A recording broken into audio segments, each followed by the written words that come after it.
পাকিস্তান আছে পাকিস্তানেই ডিগবাজি খাওয়ার পুরনো অভ্যাস বজায় রাখলেন আরও এক শীর্ষ পাক কর্তা। দাউদ ইব্রাহিম নিয়ে নিজের বক্তব্য থেকে সরে এলেন পাক প্রধানমন্ত্রী নওয়াজ শরীফের বিশেষ দূত শাহরিয়ার খান। শুক্রবার শাহরিয়ার খান বলেছিলেন, দাউদ পাকিস্তানে ছিল, কিন্তু আমার ধারণা তাকে পাকিস্তানের বাইরে বের করে দেওয়া হয়েছে।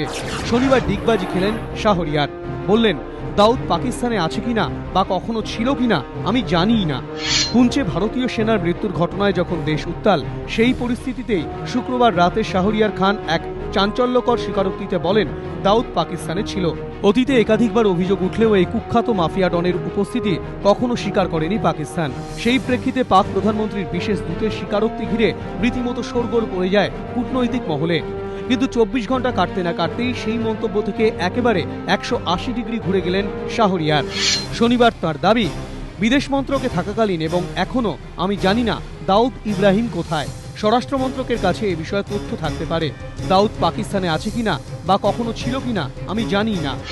ভারতীয় বিদেশ মন্ত্রকের মুখপাত্র সৈয়দ আকবরউদ্দিন অবশ্য জানিয়েছেন, 1993 সালের মুম্বাই বিস্ফোরণ মামলায় অভিযুক্তদের ভারত রেয়াত করবে না। The 1993 Mumbai bomb blast dossier has never been closed by us. Therefore, now that we have received more information about it, we will not rest till those responsible for the 1993 attacks against our citizens in Mumbai are brought to justice wherever they are.